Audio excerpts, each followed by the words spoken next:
안녕하십니까, 이태윤입니다.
유방의 한 네티즌은 오늘 낮에 갑자기 쾅 하는 굉음이 들리더니 잠시 후에 집 유리창이 이렇게 돼버렸다.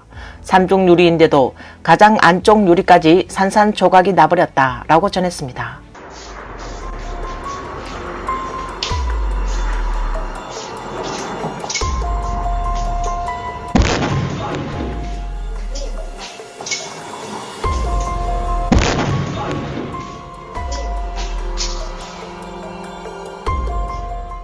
한 여성이 폭죽을 하수구에 던진 것이 원인이 되어 강력한 폭발이 발생했고 여러 개의 맨홀 뚜껑이 공중으로 튕겨져 나갔습니다.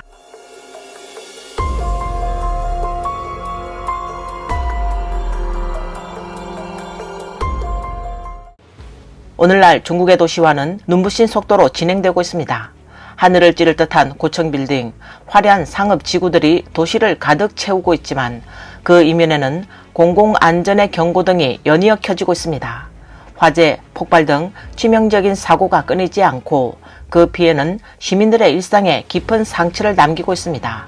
더욱 우려스러운 점은 사고 발생 후의 여론이 너무 빨리 사그러든다는 사실입니다. 며칠만 지나도 언론은 새로운 이슈로 관심을 돌리고 피해자 가족의 목소리는 조용히 묻혀버립니다.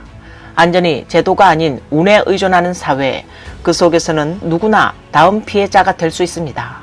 지난 7월 13일 이른 아침 하남성 여주시 망천향에서 안타까운 사고가 발생했습니다. 올해 33살의 왕서방 씨가 부엌에서 앞치마를 두르고 요리를 하던 중 7살 된 딸이 다가와 무엇을 만들고 있는지 지켜보려 했습니다. 그러나 이때 귀청을 찢는 듯한 폭발음이 정적을 깨뜨렸습니다. 가스통이 폭발하면서 불길과 충격파가 모녀를 순식간에 집어삼켰습니다.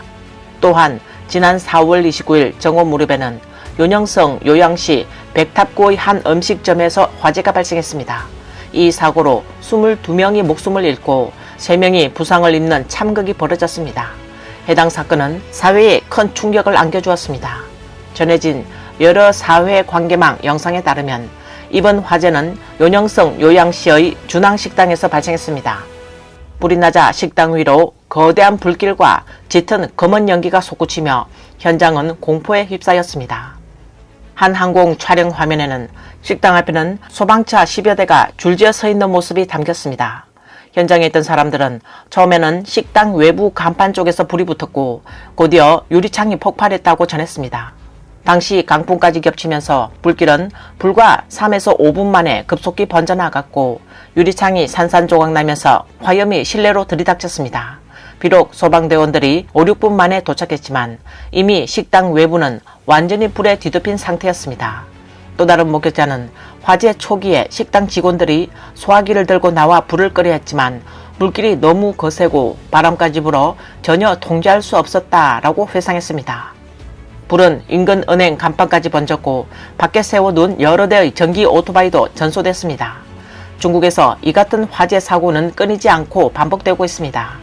근본 원인은 안전 기준이 제대로 지켜지지 않고 법 집행 또한 허술하기 때문이라는 지적이 끊이지 않습니다. 2024년 10월 6일 아침 하남성 상구 지역의 한 평범한 농촌 가정에서 가스 폭발 사고가 발생했습니다. 10월 6일 아침 장 씨는 평소와 같이 새벽 5시에 일어나 새 아이를 위해 아침을 준비했습니다. 이 집은 가정용 가스통을 사용하고 있었는데 오전 5시 38분 장 여사가 부엌에 들어가 10여 분간 음식을 준비한 뒤 다른 방에서 바나나 몇 개를 챙겨 다시 부엌으로 돌아왔습니다. 그러나 가스레인지 불을 켜자마자 거대한 폭발음이 울리며 불길이 전신을 집어삼켰습니다. 장 여사는 수미터 밖으로 튕겨나가 쓰러졌고 가족이 달려왔을 땐 이미 전신에 심각한 화상을 입은 상태였습니다. 곧바로 병원으로 옮겼지만 의료진은 얼굴, 손, 다리 등까지 화상을 입어 전체 손상 면적이 70%에 달한다고 밝혔습니다. 회복은 사실상 불가능하다고 전했습니다. 폭발 당시 화염 온도는 습시 800도 이상에 달해 단 1초 만에 피부를 태워버릴 수 있습니다. 남편 장 씨는 사고 발생 1시간 전 직접 부엌을 점검했으며 모든 것이 정상이라고 판단해 출근했다고 회상했습니다. 가스통 연결 금속 호스도 지난해 교체했기에 도저히 이해할 수 없다고 말했습니다. 전문가들은 가스 밸브가 완전히 잠기지 않아 누출된 가스가 불꽃과 접촉하면서 폭발이 일어났을 가능성을 제기했습니다. 장 씨 가족은 현재까지 약 10만 위안의 치료비를 지출했지만 농촌 가정 형편에 이는 막대한 부담이며 앞으로의 치료 또한 막막한 상황입니다. 관련 보도에 따르면 중국 내 가스 사고의 60% 이상이 부엌에서 발생하지만 가정용 가스 경보기 보급률은 30%에 불과해 선진국의 80% 이상과 큰 격차를 보이고 있습니다. 이러한 안전 불감증이 결국 수많은 가정을 파괴하고 되돌릴 수 없는 비극을 낳고 있습니다. 또한 지난해 6월 16일 오전 8시 23분경 호남성 상덕시의 한 폭죽 공장에서 갑자기 폭발이 발생했습니다. 현장에서는 버섯구름과 연속적인 폭발음, 불길이 솟아올라 충격을 주었으며 최소 9명이 사망하고 26명이 부상하는 참사가 빚어졌습니다. 목격자들의 증언에 따르면 폭발 당시 현장에는 짙은 검은 연기가 자욱하게 퍼졌으며 한 공장 직원은 폭발로 튄 금속 파편에 머리를 크게 다쳐 피를 흘린 채 급히 현장을 빠져나왔다고 전했습니다. 인근 주민들은 폭발음을 듣고 곧바로 달려와 부상자들을 병원으로 이송했습니다. 이번 폭발은 광범위하게 지역에 영향을 미쳤습니다. 공장으로부터 약 5km 떨어진 민가에서도 피해가 발생했으며 해당 주택의 CCTV 영상에는 폭발 순간 연이어 올라오는 굉음과 함께 집 전체가 격렬하게 흔들리는 장면이 고스란히 기록되어 있습니다. 출입문은 저절로 열리고 창문이 산산조각나며 외벽에 부착된 에어컨 실외기마저 떨어져 나갔습니다. 공장 관계자는 이번 사고가 최근 내린 집중호우와 관련이 있을 가능성을 제기했습니다. 폭우로 인해 창고에 빗물이 스며들었고 그로 인해 보관 중이던 화약 성분이 포함된 약병이 습기로 인해 발효되면서 온도가 상승하여 결국 자연 발화로 이어져 대형 폭발이 발생한 것으로 보고 있습니다. 해당 창고에는 10,000건에 달하는 약병이 보관돼 있었던 것으로 알려졌습니다. 사고는 당일 새벽 3시 평소와 같이 근무를 시작한 작업자들이 오전 8시 퇴근을 준비하던 중 갑자기 발생했습니다. 중국 현지 매체에 따르면 해당 폭죽 공장은 과거에도 안전관리 측면에서 여러 차례 문제가 지적됐습니다. 작업 인원이 법정 기준을 초과해 벌금을 부과받은 적이 있었고 공장 내에는 야외 소화전이 설치되지 않았으며 소화기 수량도 기준에 미달한 것으로 확인됐습니다. 또한 공장 건물의 용도를 무단으로 변경하면서 당국에 신고조차 하지 않았던 사실도 드러났습니다. 이처럼 잇따른 위반 사항에도 불구하고 제대로 된 개선 조치 없이 계속해서 운영해 온 점에서 이번 대형 폭발의 근본적인 원인이 역시 인재의 가능성이 제기되고 있습니다. 다만 정확한 원인에 대해서는 추가적인 공식 조사가 필요한 상황입니다. 한편 2023년 7월 17일에도 중국 사천성 자공시의 한 대형 상업시설에서 화재가 발생해 16명이 사망하고 39명이 부상당하는 참사가 있었습니다. 사천성 자공시에 위치한 14층 규모의 상업 건물 구정대로는 한때 이 지역에서 가장 번화한 쇼핑몰이었으며 맞은편에는 시정부 청사가 자리하고 있었습니다. 이 건물은 백화점, 사무실, 식당, 영화관 등이 입점한 복합 상업시설이었습니다. 사고는 오후 6시경 건물 1층에 있는 한 상점에서 화재가 시작됐습니다. 소셜미디어에 올라온 영상에는 불길과 짙은 검은 연기가 낮은 층의 창문으로부터 뿜어져 나오며 순식간에 건물 전체를 집어삼키는 모습이 포착됐습니다. 불길을 잡기 위해 약 72대의 소방차와 300명에 달하는 소방 구조 인력이 투입됐고 드론까지 동원된 진화 작업은 무려 10시간 동안 이어졌습니다. 그 결과 화재는 가까스로 진압됐으나 안타깝게도 16명이 목숨을 잃었습니다. 다행히 75명은 구조돼 안전지대로 대피할 수 있었습니다. 이번 참사는 중국의 대표적인 도시상업시설에서도 여전히 안전불감증과 관리 부실이 얼마나 큰 위험을 안고 있는지를 여실히 드러낸 사건으로 기록되고 있습니다. 당시 식자재 식당 바깥에서는 일부 시민들이 줄을 서서 대기 중이었고 갑작스러운 폭발로 인해 여러 명이 쓰러지며 부상을 입었습니다. 현장은 순식간에 혼란에 빠졌고 부상자 다수는 노년층이었던 것으로 알려졌습니다.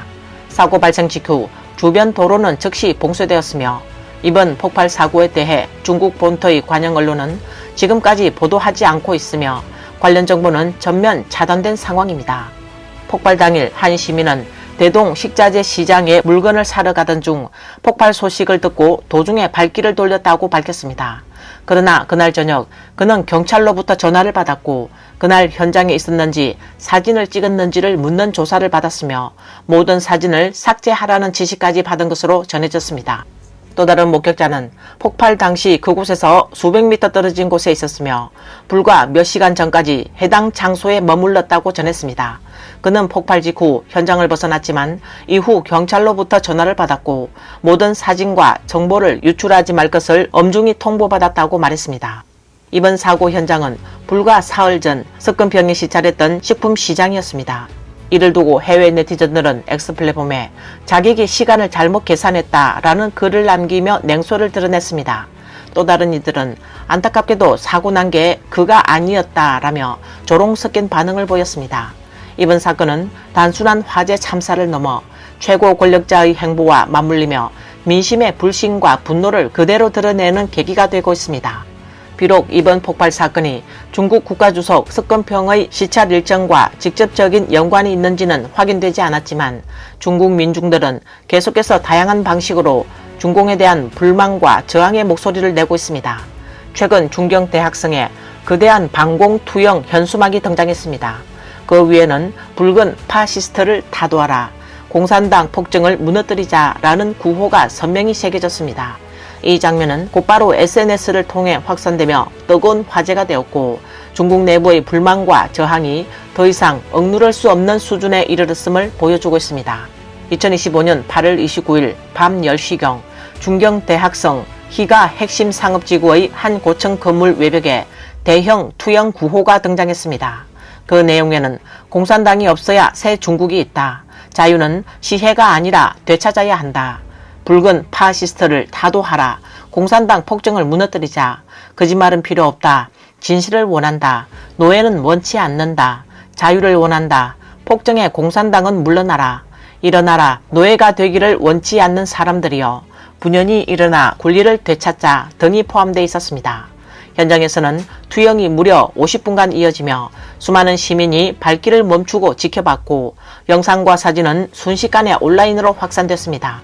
경찰은 투영 시작 후 50분이 지나서야 광원의 위치를 추적해 인근 호텔방을 급습했습니다. 그곳에서 투영 장비와 함께 경찰에게 남긴 한 장의 손글씨 공개 서한을 발견했습니다. 편지에는 부디 불의에 가담하지 말라. 오늘은 당신이 이익을 보는 듯 해도 언젠가 당신도 피해자가 될 수 있다는 간곡한 호소가 적혀 있었습니다. 이번 행동의 주인공은 올해 43세의 척공씨로 불교 신앙을 가진 그는 과거부터 소셜미디어에서 반공 목소리를 내왔으며 이번 사건 직후 가족과 함께 영국으로 안전하게 출국한 것으로 알려졌습니다. 그는 당초 9월 3일 열병식 직전에 대학생 복귀 시점을 노려 투영을 계획했지만 호텔 객실 사용에 변수가 생길 것을 우려해 날짜를 앞당겼다고 밝혔습니다. 해외 유튜브 채널 불명백 팟캐스트와의 인터뷰에서 그는 어린 시절 중경의 산촌에서 성장했고 16살에 학업을 중단한 뒤 절강성, 복근, 광동 등을 전전하며 일하다가 2000년에는 북경에 도착했다고 회고했습니다. 척공씨는 과거의 아픈 기억을 이렇게 회상했습니다. 그는 한 번은 북경 천안문을 관광하던 중 경찰이 그를 파룬궁 수련자로 오인해 체포했다고 말했습니다. 비록 이후 파룬궁과 무관하다는 사실이 확인되었지만 그는 여전히 수용소에 20여일간 구금됐습니다. 파룬궁은 진선인을 수련하는 단체로 물론 중공이 가장 두려워하는 존재입니다. 그곳에서 그는 구타와 성적 모욕을 당했으며 심지어 석방된 일부 사람들이 이미 정신 이상에 빠진 모습을 직접 목격했다고 증언했습니다. 척공씨는 사통교 사건의 용사 팽리빨과 백주운동에서 큰 영감을 받았다고 밝혔습니다. 그는 자신만의 방식으로 목소리를 내어 사회가 민주화 자유를 추구해야 한다고 호소했습니다. 척공은 올해 7월부터 다양한 시위 방식을 고민했으며 드론을 이용해 전단을 살포하는 방안도 검토했습니다. 그러나 최종적으로는 최송이 시도했던 방식을 참고하여 원격으로 투영 장치를 가동해 자신의 주장을 표현하기로 했습니다. 최송은 지난 2023년 산동성 제남 완다광장 고청 외벽에 공산당을 타도하라, 석금평을 타도하라 라는 문구를 투사해 큰 주목을 받은 바 있습니다. 척공은 최종적으로 중경대학성 희가에서 행동에 나섰습니다.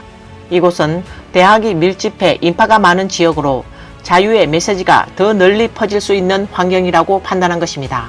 그는 학생들이 당장 행동에 나서지 않더라도 이 생각들은 씨앗처럼 언젠가 반드시 싹을 틔울 것이라고 강조했습니다. 투영 준비를 위해 그는 직접 조각기를 구입해 글자를 새겼고 8월 10일 호텔에 투숙한 뒤 글자 크기, 투사 각도, 초점 조정 등 여러 기술적 점검을 진행했습니다. 비록 이번 행동이 큰 반향을 일으켰지만 척공은 최종 연출 효과에 만족하지 못했다고 밝혔습니다. 글씨 크기를 조금 더 키웠더라면 시각적 충격이 더 강했을 것이라는 아쉬움도 전했습니다. 그는 호텔을 떠나기 전 경찰에게 남긴 손편지를 방에 두었습니다.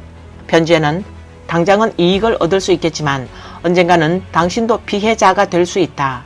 가능한 범위 내에서 타인을 선하게 대하고 무고한 사람을 괴롭히지 말라며 부득이하다면 총구를 조금이라도 위로 들어 올려 달라는 문장이 적혀 있었습니다. 척공은 해당 편지가 미리 준비된 것이 아닌 즉흥적인 발상이었다고 설명했습니다. 그는 경찰의 마음속에 양심의 씨앗을 심고 싶었다라고 말했습니다. 또한 이번 행동은 가족과 상의하지 않고 단독으로 진행했습니다. 그는 8월 20일 호텔을 떠나 21일 아내와 두 딸과 함께 영국에 도착한 뒤 원격으로 투영 장치를 가동했습니다.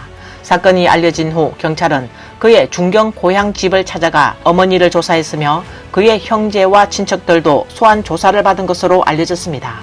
척공은 이에 대해 미안함을 표했지만 누군가는 반드시 불씨를 전해야 한다며 자신의 신념을 굽히지 않았습니다. 오늘 뉴스는 여기까지입니다. 시청해주셔서 감사합니다.